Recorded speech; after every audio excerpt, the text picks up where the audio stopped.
boa tarde a todos. Muito obrigada por estarem a acompanhar mais uma sessão de Palavra de Artista neste programa de Conversas com Serralves.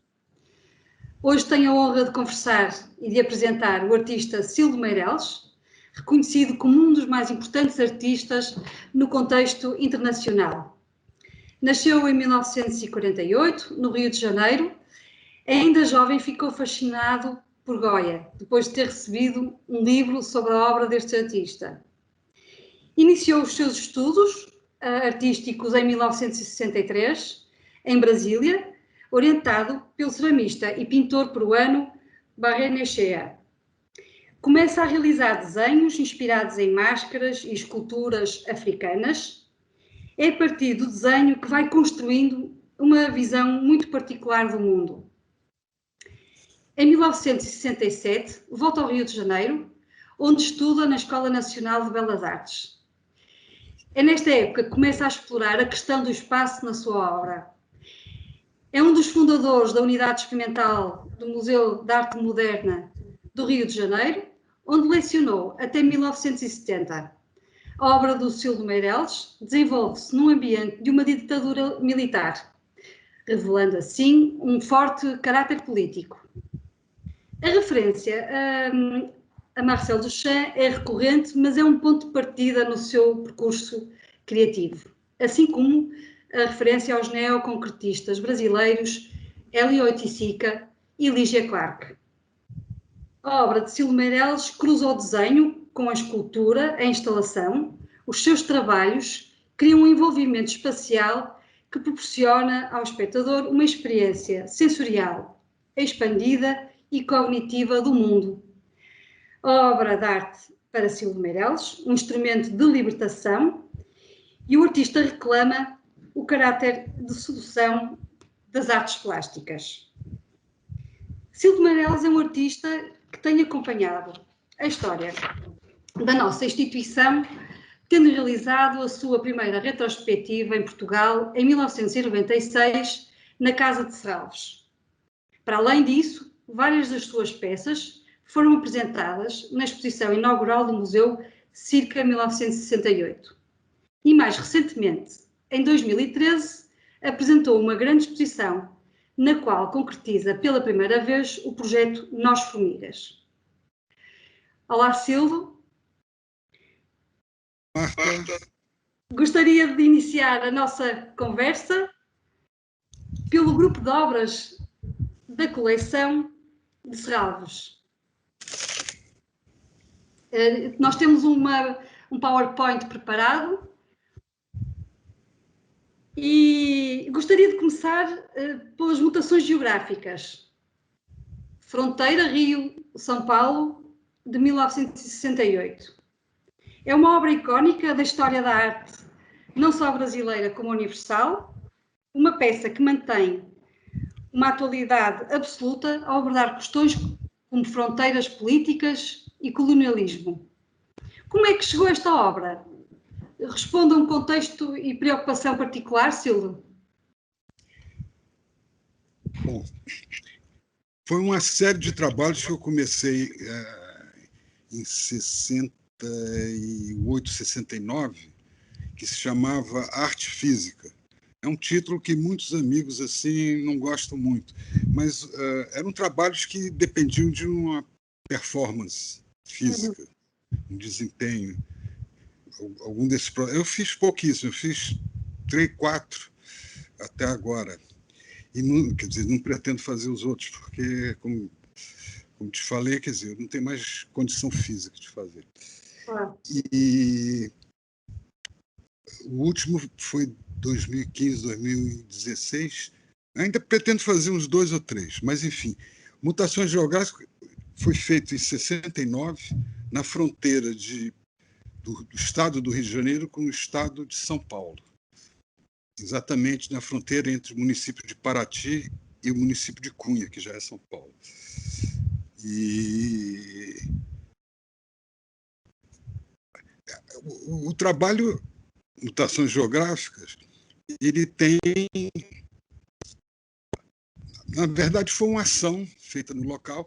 Eu depois fiz uma caixa de couro e tinha terra dos dois lados da fronteira, dos estados, e eu intercambiei terras, plantei lados a terra.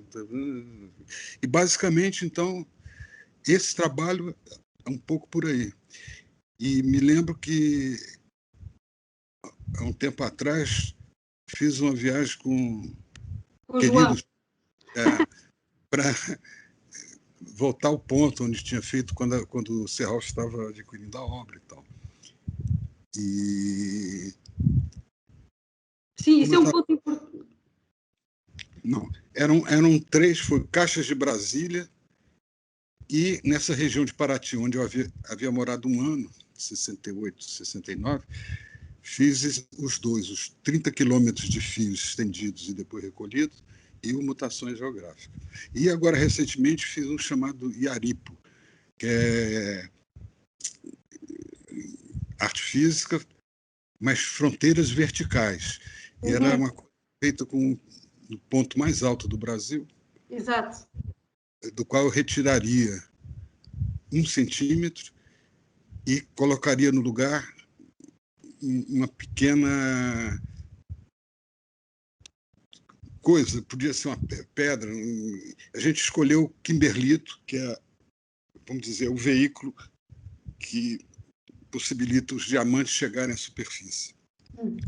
Então, tem um fragmento de kimberlito de 2 centímetros. Então, de maneira que, no final, o Brasil ficou 1 centímetro mais alto. Essa era a ideia. Mas foi bom porque, na época, o ponto mais alto era o Pico da Bandeira. E quando apareceu uma oportunidade de voltar a fazer, já tinha mudado para o Pico da Neblina. Aí também não foi possível realizar, em 2000 e pouco. E, finalmente, quando houve condição de realizar, já tinha voltado outra vez para... Passou a ser Caparaó outra vez, e depois, outra vez, quando finalmente a gente pôde fazer, já era outra vez o Pico da Neblina. Então, foi até bom não ter feito naquele momento.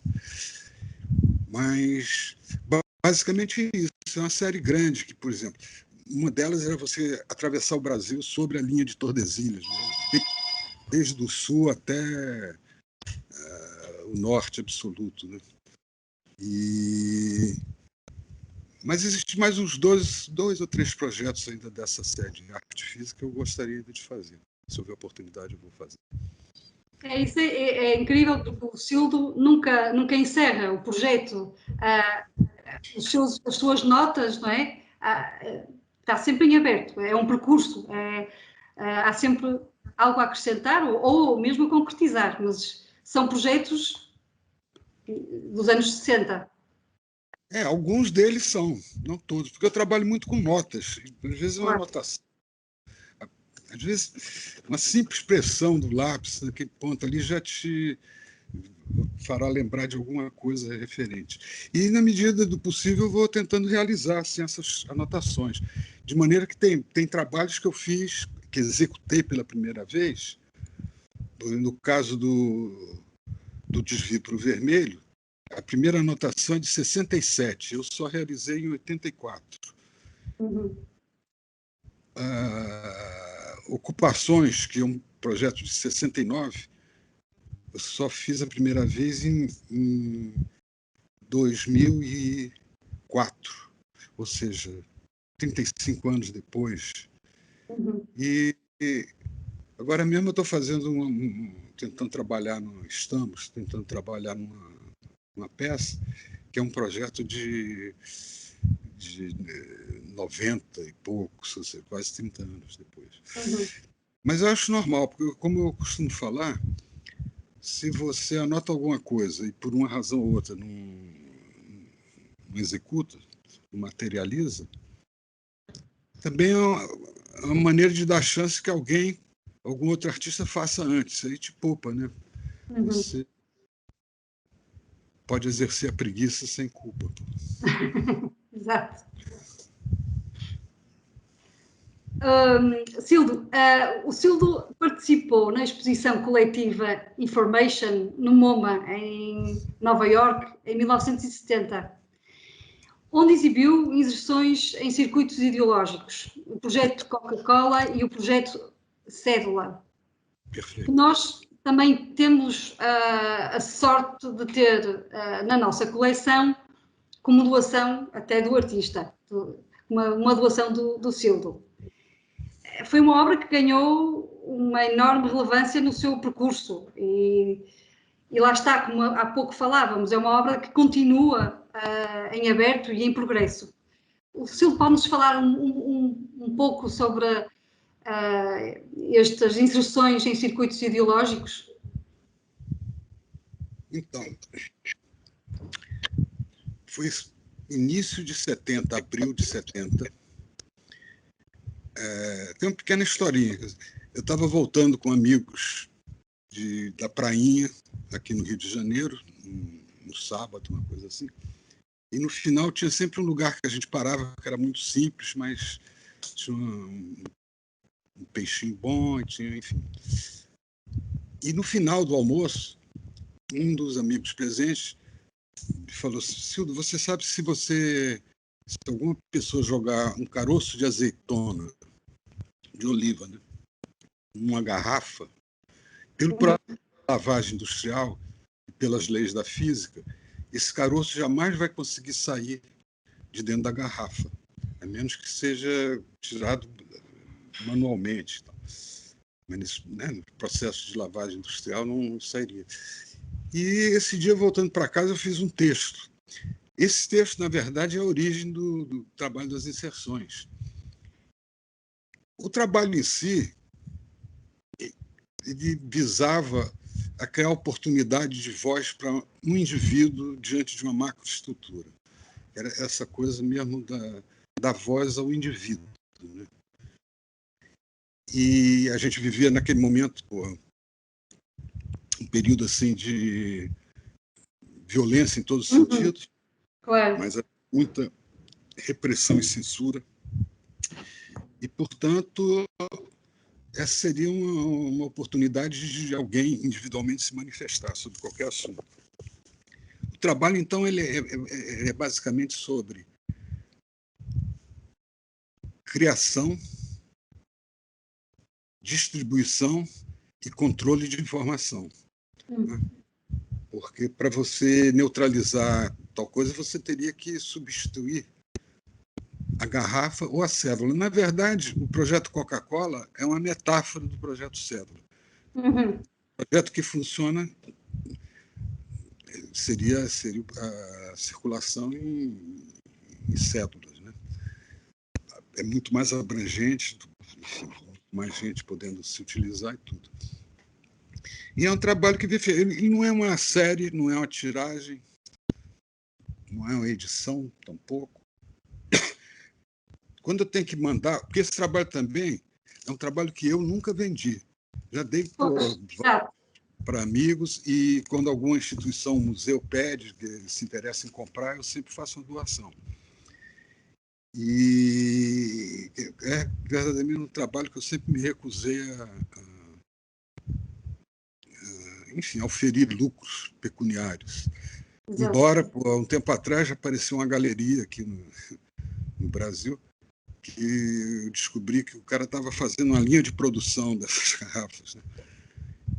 Enfim, mas a ideia sempre foi um trabalho que as pessoas fizessem. Na verdade, ele só existe enquanto estiver sendo feito. Quando você vê as garrafas ou as notas no museu, numa exposição, ali é só um exemplo, é uma relíquia, porque o trabalho ele é uma espécie de gerúndio, ele só existe enquanto estiver acontecendo. Fora disso, ele é totalmente inexistente, é uma coisa absolutamente imaterial. Claro. Sim, e no fundo, como documento, no museu faz sentido ficar guardado e preservado. Como eu te falei, é um exemplo do trabalho, não é o trabalho, né? O trabalho, quer dizer, é impossível de você ter, quer dizer, só praticando ele, só fazendo. Claro. E botando em circulação, claro. Né? E a ideia era essa. Mas é um trabalho que, de alguma maneira, reverbera um pouco, ainda hoje. Pois ainda hoje, porque em 2018 o Sildo voltou a ativar este trabalho com a morte da vereadora Miriel Franco. Não, eu tenho feito desde 1970, não de uma maneira sistemática, periódica, enfim, mas sempre que aparece alguma coisa que eu acharia interessante comentar, eu faço uma inserção, mas tem várias. Claro. Desde a época dos anos 70, nos anos 80, tinha uma coisa ligada às diretas, e depois disso já teve a coisa do Amarildo, e depois a da Marielle, e depois dessa já tem outras inserções. Não é uma coisa que eu faço de uma maneira sistemática, mas volta e meia, dá vontade, eu faço. Claro. Silvio, paralelamente a este, também faz parte da nossa coleção um outro trabalho, que são as inserções em circuitos antropológicos, que vamos ver uma imagem agora, o $0, 0 cent. O que é que levou o Silvio a trabalhar com o valor, com o dinheiro? No fundo, é um dinheiro $0, 0 cent. No caso dele, vamos fazer uma distinção entre inserções em circuitos ideológicos e inserções antropológicas. Inserções ideológicas, eu acho que a principal coisa do trabalho foi a inserção com um suporte não só da obra em si, mas uma espécie de substituto do sistema de galeria, qualquer coisa assim. Ou seja, era pausa para o Alzheimer.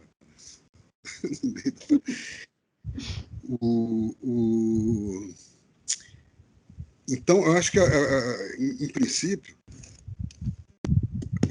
a principal coisa das inserções em circuitos ideológicos foi a introdução do conceito de circuito, ou seja, que no interior da sociedade existem mecanismos de circulação que poderia ser utilizado por qualquer pessoa, e seria uma coisa de difícil censura, de difícil culpabilização também, sobretudo no caso da moeda corrente, do dinheiro. E os circuitos, inserções de circuitos antropológicos, seria você fazer alguma coisa que não estava ali antes. Você não se utiliza, não parasita um sistema de circulação para executar o trabalho. E no caso, o 0 cruzeiro, $0, 0 centavo e tal, pertence a essa série antropológica.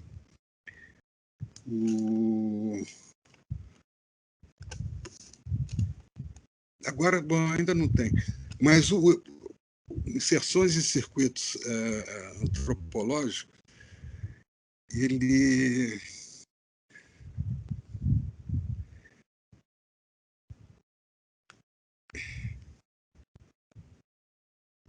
eu acabei fazendo basicamente esse. Tem uns 2 outros fichas de telefone, na época tinha um Black Paint, que era um jogo de palavras com Black Panther, e era um paint, um Afrocomb, que eu queria produzir em largas escalas e tal, em 72, 73.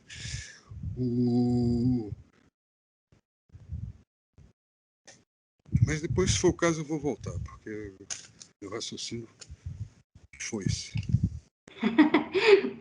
Mas é tanta... Alô? Não, estamos a ouvir muito bem, Silvio, muito bem. Não sei se o Silvio gostaria de falar agora um pouco o que é que o levou a trabalhar com o valor, não é? Exatamente, aí voltando. Na verdade, eu tinha feito um trabalho em 69, chamado A Árvore do Dinheiro, E a árvore do dinheiro era um maço, um pacote com 100 notas de um cruzeiro, um elástico, pode ser. E a legenda, né, o título, o label que fazia parte do trabalho era assim: 100 notas de um cruzeiro, e embaixo tinha preço, 2.000. Assim. O valor da época. Exatamente. E aí, de repente, os zeros nasceram como uma espécie de prolongamento desse raciocínio. Como se o papel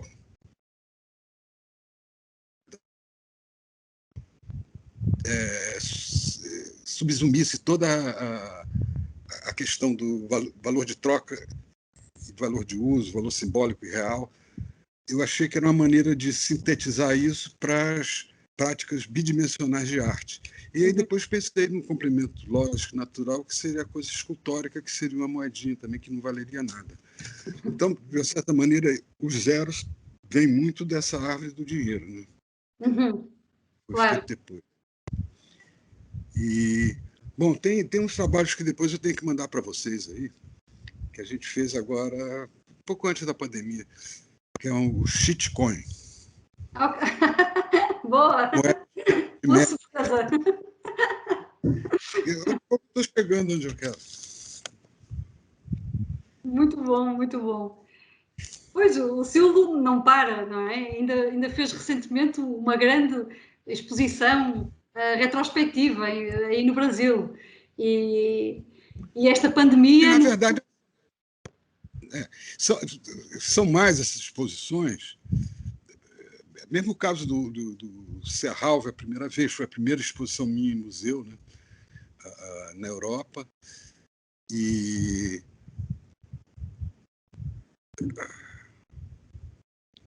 Sim, ela veio do Ivan. eu não considero retrospectivas, né? Eram exposições grandes, mas Claro, elas são mais exposições antológicas, né? Quer dizer, antológicas. são Claro. peças de vários períodos e tal. Mas não é retrospectiva no sentido assim de que não é a produção possível de ser coletada ali no momento, né? A gente fazia por recortes dentro do total do trabalho, dos trabalhos. Perdão, Claro. te interrompi. Não, está perfeito, está perfeito. E nós vamos ter a oportunidade, temos alguns slides das exposições que o Silvio fez aqui em Serralves e voltaremos a falar, porque eu tenho mais uma pergunta sobre uma obra que também temos na coleção, que é uma produção para nós mais recente, que representa, no fundo, o Silvio na nossa coleção no século XXI, e que eu gostaria de falar, que é o Perturbarão, que o Sildo também encontra na linguagem esta possibilidade radical de libertação da obra de arte, não é? Em relação ao conceito do artista. Os jogos de palavras são frequentes nos seus títulos, como é o caso de Perturbarão, e há muitos outros, não é? O Marulho. Então eu tenho... Sim, sim.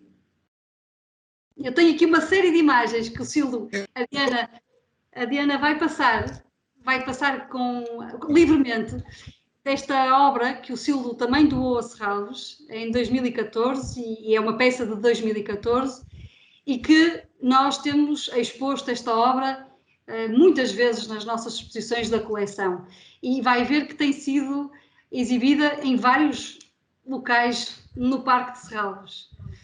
Mas eu gostava muito que o Silvio falasse sobre esta questão da linguagem e principalmente nos títulos.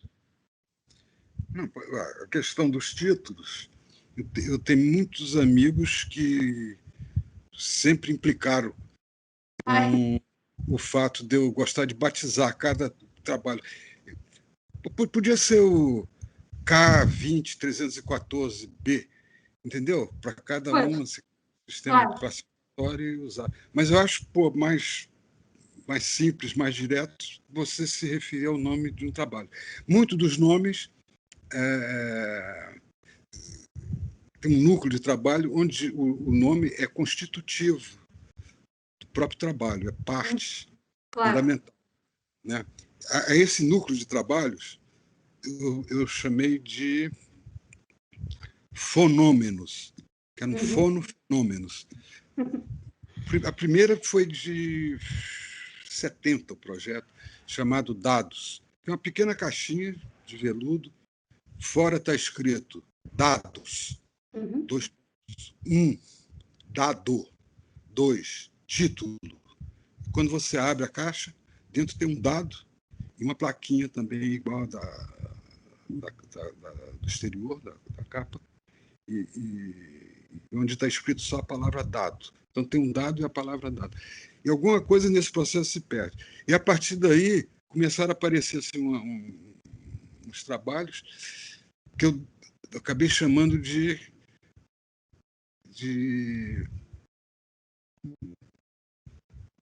objetos semânticos. E a questão semântica é parte constitutiva mesmo, é parte integrante do trabalho. E aí tem o percevejo, cerveja, serpente. Tem que ficar me lembrando. Porta-bandeira. Enfim. E tem algumas coisas para fazer.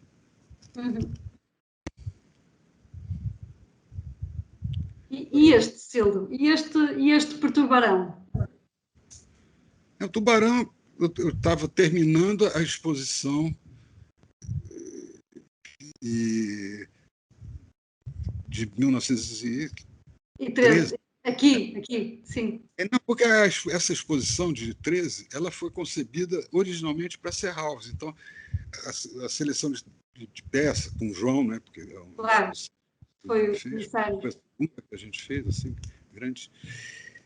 Houve a mudança, ele foi para o Reina Sofia, em vez de abrir aí, abriu primeiro no Reina Sofia, que eu tinha que fazer uma exposição lá, em função do Velázquez, aquele prêmio, e depois foi para Portugal. Mas, originalmente, quer dizer, as peças foram pensadas em função do espaço aí, do Museu de Serralves e tudo.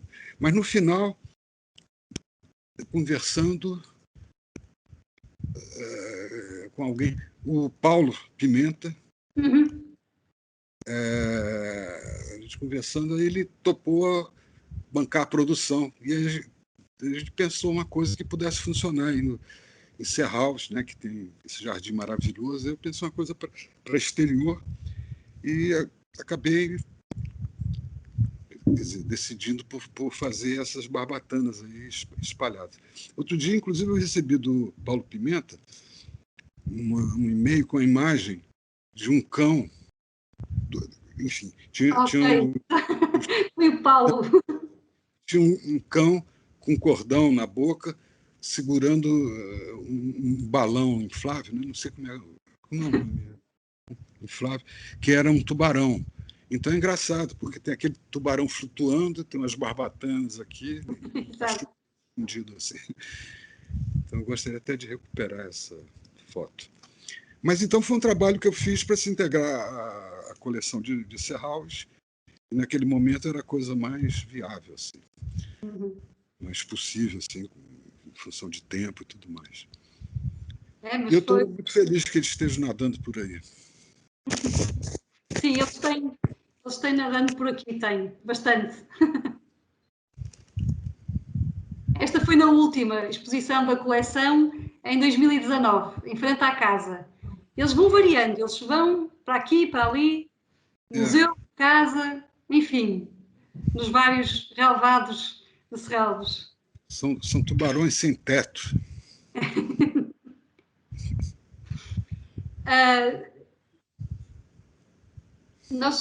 Tenho agora uma série de slides, Cildo, que mostra que ilustram as várias exposições que fizemos com o Cildo aqui em Serralves. Primeiro na casa, em 96, quando acolhemos, quando Serralves acolhe a exposição que o Cildo fez com o Vicente Todoli no Ivano, e que o João Fernandes traz para o Porto, e que Serralves acolhe. O João ainda não trabalhava. Num ato de heroísmo. Exato. Ele promovia as jornadas de arte contemporânea. Exatamente. segunda ou terceira versão, não me lembro. E foi também por um momento que eu fico feliz, que foi o momento que o João e o Vicente se conheceram, se encontraram. Eu acho que foi uma parceria muito produtiva sempre. Claro, e que tudo começou, e pronto, tudo começou. Foi de facto, É é uma 96, história né? para contar, sim. E eu tenho aqui duas imagens dessa exposição, do Missões, como construir a Catedral, e o Eureka, Blind Hot Land, que é o slide a seguir, que ocupava toda a zona central da casa, que é em baixo, no resto do chão. E ainda tivemos a coragem de fazer o volátil no ténis. Exatamente. Na Foi, quadra de tênis. Esse é o exato. Eureka Hotline, que é um trabalho que eu trabalhei nas notas de 70, que quando eu fiz pela primeira vez Eureka, que é essas duas barras e uma cruz feita com duas barras semelhantes. Mas só que sempre era mostrado numa balança ferida, porque as duas barras tinham o mesmo peso da cruz, e a cruz devia pesar menos, no caso, né? Porque tinha uma secção eliminada. E um trabalho que eu fiz a primeira vez em 75, no Museu de Arte Moderna do Rio. Bom, é um trabalho que tem 4 partes, que é o Eureka, que é a cruz, o Blind Hotline, que são as esferas de borracha. São 201 esferas com pesos diferentes. Tem o mesmo tamanho, o mesmo volume, mas cada uma tem um peso diferente, partindo de 500 gramas, que é meio quilo, até 1.500. E vão variando de 5 em 5 gramas cada esfera. Então, cada um tem um peso diferente. E ainda tinha uma banda sonora chamada Espeso, que eram as esferas caindo no chão, diferentes esferas, diferentes pesos, de distância do microfone, altura do chão, enfim. E ainda uma quarta parte chamada Inserções, que, na verdade, eram imagens para serem publicadas em jornais diferentes, no mesmo dia, mas cada jornal publicando uma das posições, das situações. E era sempre interno num hospício, no hospital mental, e uma esfera, e variando de tamanho. Enfim, aí eu acho que está ligado a uma coisa chamada liliputismo, né, em psicologia, que é um sentimento que, sobretudo assim, na puberdade, adolescência, você experimenta, volta e meia, que é você em um relógio, de repente você se imaginar muito pequenininha com um relógio muito grande. E, simultaneamente, você muito grande com um relógio muito pequenininho, os dois pequenininhos e os dois grandes. Mas isso eu queria dar fragmentariamente. Você está entendendo? Ou seja, cada jornal publicaria sem legenda, sem nada, só aquela imagem. Então, são essas 4 partes do Eureka Blind Hotline. O Eureka Blind Hotline teve em Portugal, na primeira exposição que eu fiz, na Casa de Serralves. Na Casa de Serralves, sim. Não, em 13 não, acho que não tinha o Eureka Blind. Não, em 13 não esteve. Mas isso é bom, porque eu acho que só as peças mais históricas de menor dimensão, algumas foram repetidas, de resto, as duas exposições complementam. O público atento à obra do Silvio Meirelles no Porto pode dizer que conseguiu ver um grande número da sua obra, porque a exposição de 96 mais a de 2013 conseguimos ter realmente uma visão bem ampla da sua obra, Silvio. Nós portugueses e os nossos visitantes. Tenho algumas imagens também da exposição de 2013, em Serralves. Não podia deixar de mostrar o Abajur. Abajur. O Abajur é um projeto de 96, 97, que fiz a primeira vez em 2010 para a Bienal de São Paulo. Exato. E seria basicamente, um comentário sobre a relação entre capital e trabalho. Uhum. Eu acho que eu tenho uma outra imagem que talvez ajude mais o Sildo. Exato. Ver se. Então você entrava, a coisa simulava uma coisa meio náutica, assim, com vés, subia esse lance de escada e você estaria numa espécie de convés, de embarcação, com guarda-corpo e tudo. E no centro tinha um abajur giratório, com uma imagem idílica de uma navegação, assim, perfeito, um céu, aves, nuvens, né? E só que quando você subia e olhava, em movimento, né? Porque eram três filmes superpostos que se deslocavam em velocidade diferente e em sentidos diferentes. Em sentidos diferentes, exato. Mas quando você subia e se debruçava lá no guarda-corpo, você via embaixo a origem da energia que movimentava aquela paisagem. Exato.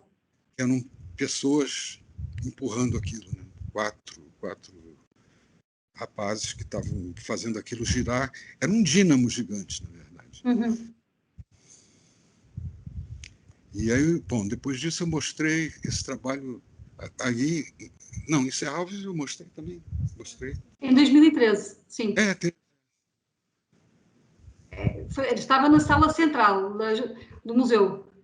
Não, esse aí estava junto com o Descala, se não me engano. E os cantos. Sim. Sim, os desenhos, sim. Você está no mesmo espaço lá embaixo, quando você desce. Sim. Então, esse trabalho, e depois disso, participou. Foi feito para uma vez e resistiu à Bienal de São Paulo, depois ao Reina Sofia, Serralves, e depois foi no Hangar Bicoca, que era uma exposição que tinha a ver com essa de Serralves, porque tinha várias peças, mas o Vicente só queria os trabalhos grandes, as instalações. Foi. Também o espaço é diferente, claro. A Gabicoca é monumental, né? Assim, claro. Intimidador.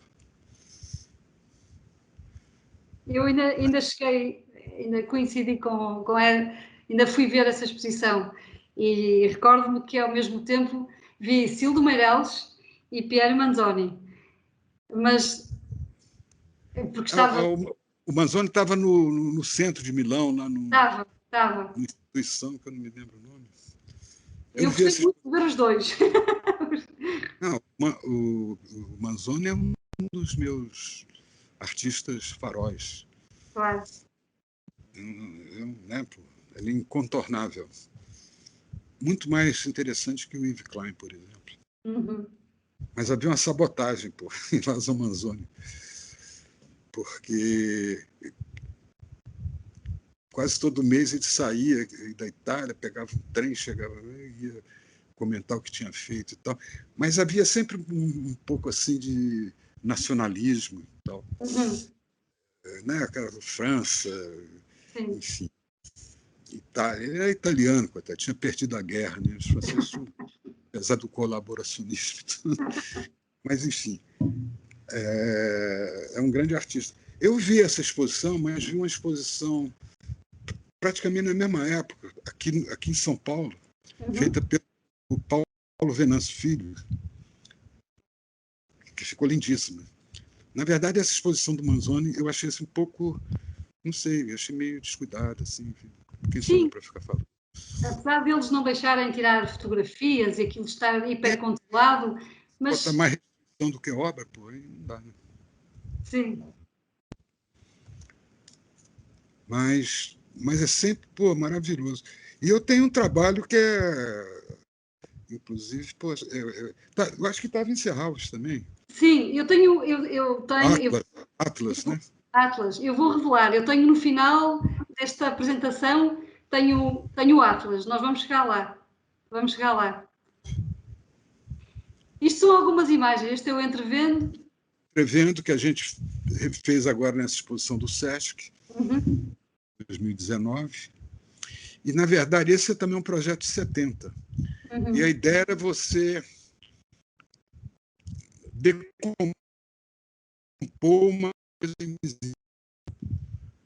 A ideia era materializar essa figura, que é essa espiral de ar quente que sai do fundo dessa secção cônica aí, desse túnel, com uma fonte térmica. Então você tinha sempre ar quente, bastante quente, vindo do fundo. E você entrava, e ao entrar você recebia 2 peças de gelo, que tinham 2 formatos diferentes. Um era ondulado e o outro era uma espiral. E isso, em geometria descritiva, seria a decomposição dessa coisa que você não vê, essa espiral de ar quente, que à medida que você vai entrando para o fundo. Essa luz aqui, eu acho que está um pouco exagerada. Eu sempre preferi mais escuro esse túnel mesmo. Você só Claro, entrar, sei. Esta sala tem janelas. no ar quente e tal. E, enquanto isso, esse gelozinho, um levemente salgado e um levemente doce, você coloca os 2 ao mesmo tempo na boca, e ao entrar, caminho, o ar já fica mais quente, ele se dissolve rapidamente. De maneira que você teria a projeção lateral e frontal dessa coisa que você não vê. Então, na verdade, era tentar tornar visível uma coisa que, pela própria natureza, é invisível. Então, essa era a ideia do Entrevendo. Então, é um projeto de 1970, mas eu fiz a primeira vez em 1994, do Cap Street Project, em São Francisco, que mostrava basicamente site específico e instalação, que é o caso dessa peça. Eu escolhi esta imagem exatamente porque podemos ver a arca congeladora com as pecinhas de gelo e o público para poder entrar na obra. Isso. Não, a bela foto, a gente não tem essa foto. Já tem que eu enviei.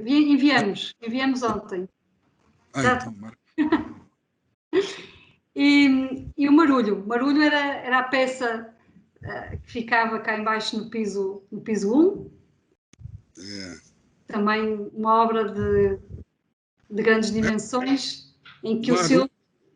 Diga, desculpe. Não, diga ao Silvio, que é muito melhor. Eu contar... Porque, por exemplo, eu não tenho assim... Devo ter, mas eu até hoje não consegui compreender bem qual é o meu método de trabalho. Né? Claro. Mas cada peça normalmente tem uma espécie de biografiazinha, quer dizer, a origem, né? Como começou, papapá. E o marulho, no caso, vendedores de rua. No Brasil, a gente chama de camelôs, né? Que põe na calçada e tal. Um dia eu passei por um camelô aí no centro do Rio e tinha aquela quantidade de livros abertos assim no chão, papapá. Aí eu pensei que se as imagens fossem sangradas, né, ocupando as 2 páginas, se eu estendesse uma quantidade de livros,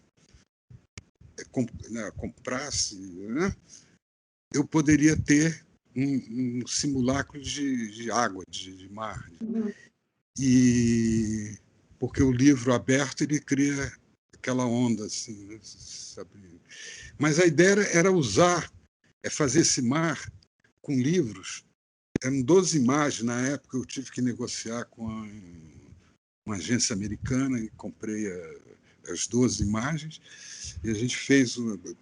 Era mais fácil você imprimir o livro do que sair procurando essas imagens de água, né? Enfim, em vários lugares, poderia demorar uma vida toda.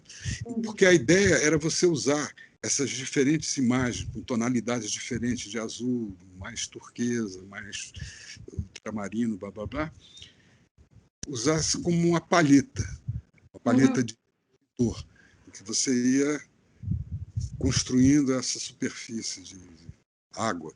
E tinha uma banda sonora, tem esse deck, e você tinha uma banda sonora que acompanha a peça, que a utopia era a palavra água, dita por homens e mulheres, jovens e idosos, crianças, a palavra água em todas as línguas existentes. Devagar eu estou ampliando essa quantidade da palavra água em várias línguas. Então, e basicamente o trabalho é esse. E realmente ficou fantástico, espetacular. Nesta sala era como se mergulhássemos em um mar, exatamente como o Silvio descreveu, com essas publicações. Só não pode mergulhar, hein? Exato.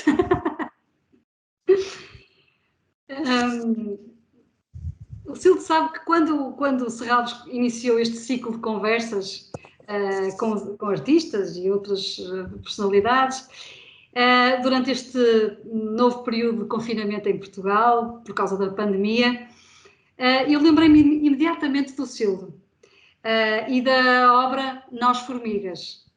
É um pouco pelas conversas que durante a montagem da exposição nós tivemos, mas de facto é uma obra que levanta imensas questões coletivas, como o equilíbrio social, a vulnerabilidade da vida, da nossa vida e da sociedade contemporânea, está super atual.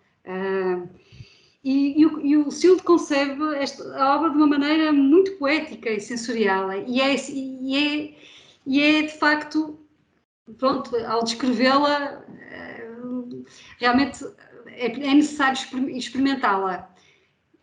Como é que o Silvio, gostava muito que o Silvio partilhasse connosco como é que chegou a esta peça monumental, de grande escala, porque isto envolveu muitíssimos elementos, desde humanos, de construção, enfim. Talvez o tipo do trabalho que só poderia ter sido realizado em Serralves. E que, além do mais, tinha aquela parede de vidro, né, blindex, dava de frente assim, para o lugar que ela estava no exterior. Agora, essa peça também é uma peça de começo dos anos 90, o projeto, 91, 92. E quando a gente pensou em realizar isso como um trabalho novo para a exposição que ia começar em Serralves, né, teve um dia que João e eu fomos de carro aí do Porto até o Alentejo. Lembro-me. Ele agendou lá um encontro com a maior autoridade em entomologia da Europa, o Dr. Capas, no Alentejo. E o curioso é que a gente chegamos lá no endereço, ele tem um cientista tem uma espécie de museu, opção de coisa, porque a ideia era fazer, eu mantive o título, né, Nós Formigas, mas era fazer com formigas. E assim que a gente chegou lá, a primeira coisa que ele perguntou, o doutor Capas, foi: quando vocês pretendem fazer isso? Aí a gente falou a época, aí falou: sinto muito, mas não vai ser possível fazer com formigas. Como? Foi bom porque foi mais uma coisa de ingenuidade minha que foi por terra aí nesse momento. Ele falou: porque as formigas hibernam nessa época. Então, pô, quer dizer que essas fábulas todas, uma mentira, né? Pô? Na verdade, quem dorme é a formiga, a cigarra não deve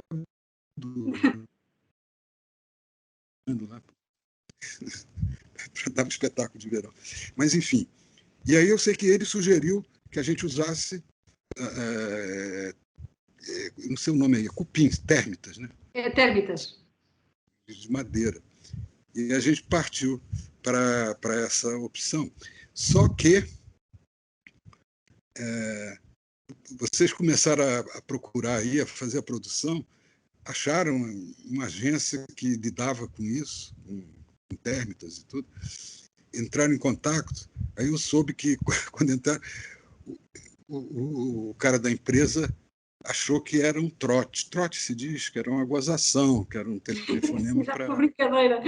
Coitado. Os museus procuraram para eliminar cupins, mas é a primeira vez que o museu pede para alugar 100.000 cupins. Pô. É verdade. E é engraçado que era monitorado de Barcelona, porque era uma filial portuguesa lá em Barcelona. Exatamente. Veio de lá, né?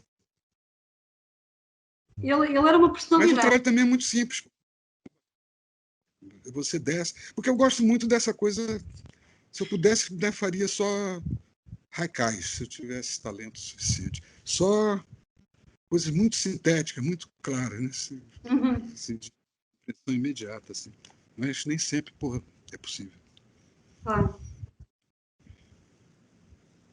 Aqui temos uma imagem assim mais global e frontal. Explicando a peça mais ou menos, para quem não viu, você descia, se colocava sob esse bloco grande de pedra, que na parte de baixo, na superfície inferior, tinha uma espécie de fazenda de formiga, no caso de cupins.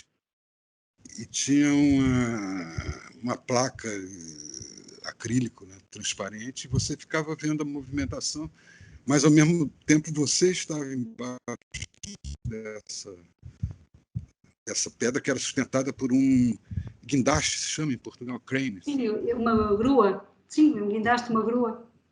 Guindaste grande e tal. Mas o trabalho era basicamente isso. Aqui está a tal fazenda de térmitas. Foi feita com muito cuidado. Como era no inverno, tivemos que comprar sensores de aquecimento e para não aquecer, e lá está, sensores, porque era para não ser... Era toda monitorada lá de Barcelona, que eu soube.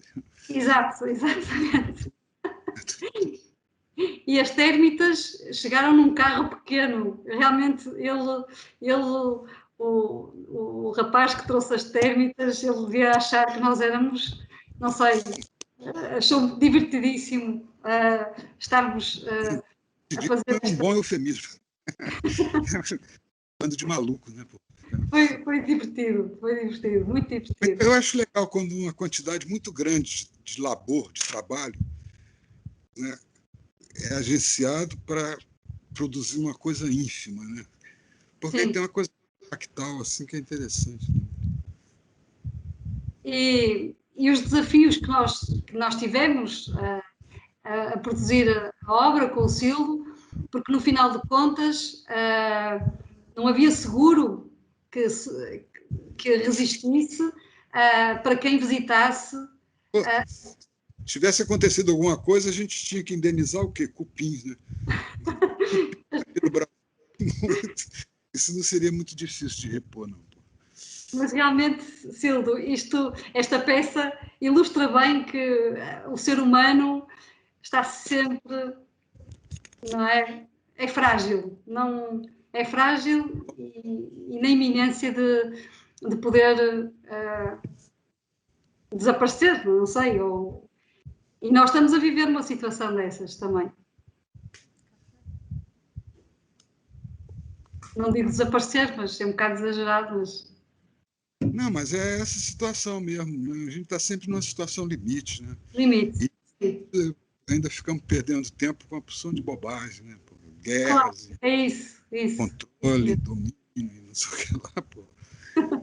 Enquanto isso, pô, eu acho que de repente a gente só existe porque a gente é uma espécie de horta, plantação de um tipo qualquer de energia que eles espalharam a espécie humana aqui nessa superfície, que foi uma má ideia, porque é a pior de todas as espécies que estão aí, estão acabando com todas as outras e com o próprio lugar que vive, né, que é mais absurdo. E é a espécie humana que, de uma certa maneira, pensa que domina tudo. Mas chega um vírus aí e mostra, né, que somos frágeis. E o problema é que esse não será o primeiro vírus. Né? Sim. Acho que já tem uma fila de vírus para pousar aqui. Estou só esperando sair o corona. E você imagina o Brasil produzindo variantes, né? Cepas diferentes. Sim. Vão ser, vai ser incontrolável. Né? Mas o Silvio, durante a montagem, disse-me: Marta, você não imagina, um dia destes vem aí uma praga e nós não somos nada. E então eu fixei isso, nunca mais deixei de pensar nessa fragilidade.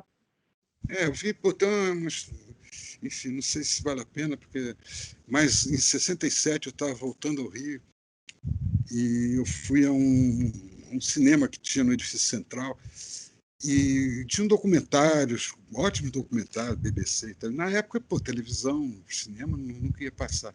Então, era um ingresso mais barato, era 1 hora exata e tal, o nome era Cine Hora. E eu vi esse documentário sobre um cientista americano que fazia pesquisa sobre as consequências da radiação em campos de provas dos Estados Unidos, Novo México, Arizona. E ele, depois de anos e anos de estudo, ele veio com uma tese de que, depois de comparar os parâmetros, reprodutibilidade, cardápio, resistência à radiação nuclear,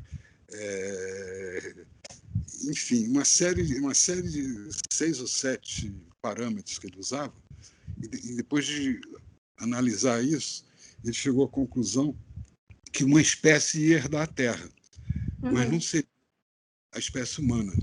Segundo ele, na época, seriam os insetos. Exato. Inclusive a fisiologia, porque o inseto ele tem a parte mais forte e resistente por fora, né, a carapaça, e as coisas mais sensíveis internas. Já os mamíferos, aí, incluindo o homem, ele tem os órgãos vitais estão muito à flor da pele. Qualquer furo, se atinge pulmão, coração, não é órgão, coração, mas estômago, fígado, né? É muito vulnerável.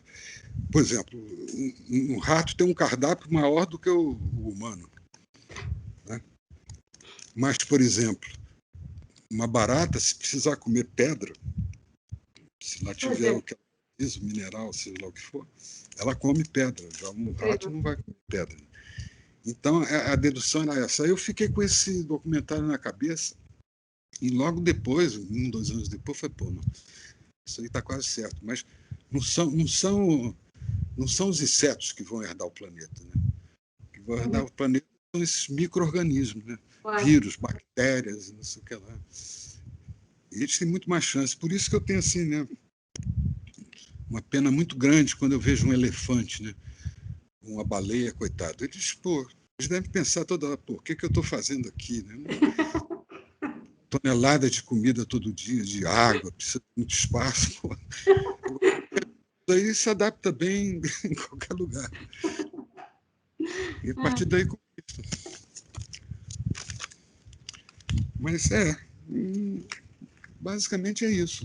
Claro, é isto mesmo. Nós, formigas. Nós, formigas.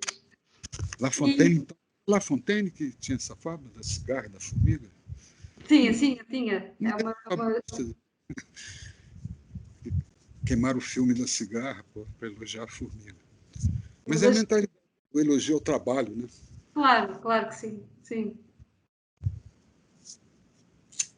Exato. E eu deixei esta peça, este slide para o final, a obra Atlas, que há pouco falamos, que referimos, em que o Sildo se retrata de uma forma muito original, a fazer o pino sobre o célebre pedestal do mundo do Piero Manzoni, Sócolo do Mundo. E o Sildo mostra-nos como tudo pode ser visto de uma outra maneira, de uma perspectiva diferente. Bom, como eu te falei, eu sou um admirador ferrenho do Piero Manzoni. E esse trabalho eu acho assim, talvez assim, o trabalho do Manzoni, Sócolo do Mundo, eu acho uma peça que é limite na história da escultura. Né? Porque, com esse simples fato de inverter um pedestal, você transforma todo o planeta. Depois disso, tem o quê? Depois disso, na área de escultura, talvez tenha essa lista do Serra, eu gosto muito, dos 100 verbos, né? Ações que você tem em diferentes materiais e tal. Mas essa eu acho assim, uma obra capital assim, para a escultura, para a história da escultura. E aí eu queria fazer uma homenagem a ele. E eu consegui, a gente foi lá em Herning, esse lugar que nos anos 50 era conhecido como a Fábrica Negra, Black Factory, fazia camisetas e tal. E deve ter sido um dos, nem tinha esse nome, um programa de residência dos primeiros. E o Manzoni, na virada da década de 50 para 60, passou uma temporada lá onde fez vários trabalhos, inclusive aquela linha de 7.200 metros, enfim, uma série de coisas. E o Sócrates de Monda, que ficou lá. E hoje em dia é um museu dessa cidade. E eu tinha falado com a Mareta, que é a Mareta Jalcuri, que era a diretora. Uma grande amiga, assim.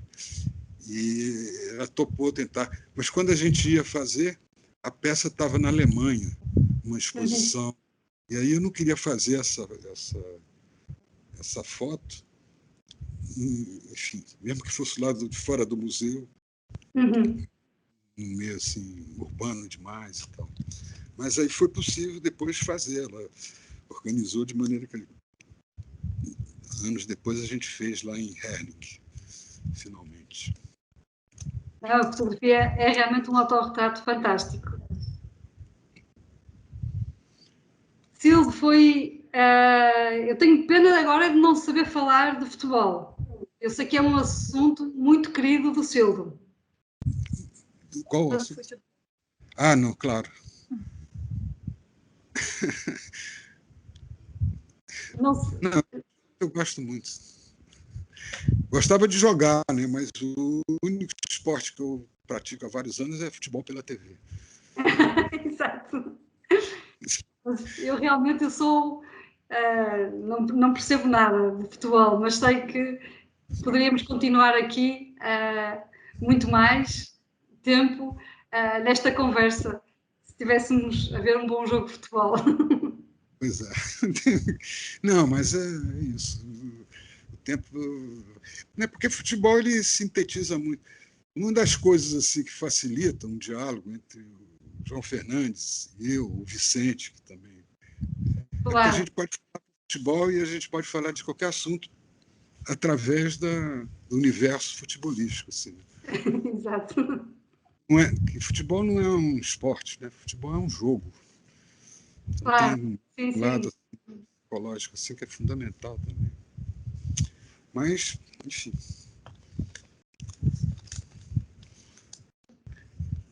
E agora eu me lembro, um dia estava o meu irmão, Sérgio, e os meus dois filhos, que eram, na época, 15 anos e 9 e tal, conversando em casa.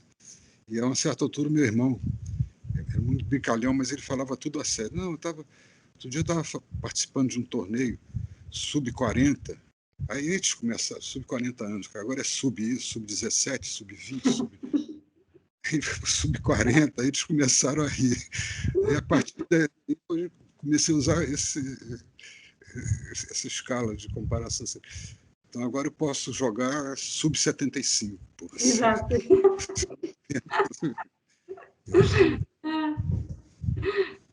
Muito bom. Mas aí, qualquer hora a gente retoma essa conversa. A hora que eu acho que sim. Eu não queria. Eu prometi que não me ia alargar no tempo. Acho que estamos. Acho que consegui respeitar mais ou menos aquilo que tínhamos combinado. É claro que se eu soubesse mais de como futebol. existe futebol, existe tempo extra. Exato, tempo extra. Você pode acrescentar mais uma ou duas perguntas, tudo bem. Mas o Silvio gostaria de partilhar connosco mais alguma obra?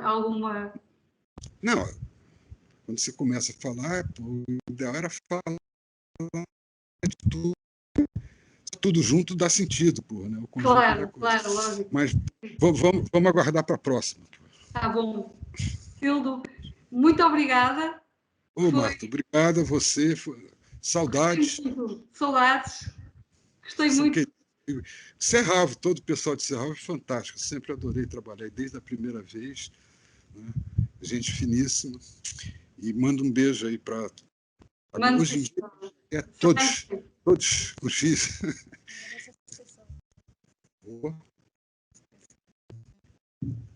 O Eu não vou me lembrar do nome de todo mundo, mas todos estão na minha mente. E Claro, não se também preocupe. um grande Será obrigado, entregue. um grande obrigado, um beijo para a Diana também, que teve Sim, paciência. muito obrigada. Ela está a ouvir aqui conosco. Muito E, bom, para você, um grandíssimo beijo, um grande abraço. obrigada, Silvio. Para Também para todos você. em casa, marido e filhos.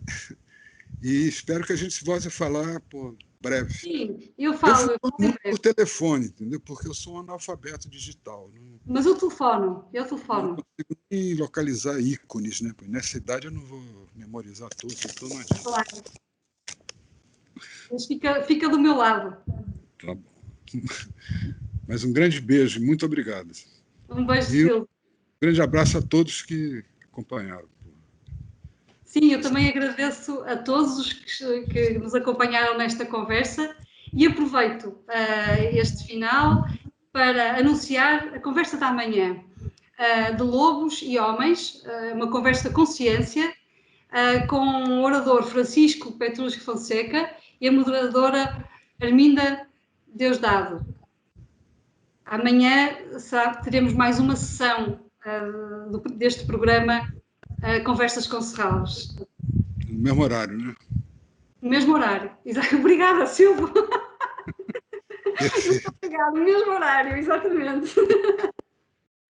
Não, mas pô, tudo de bom para vocês. Um beijinho também.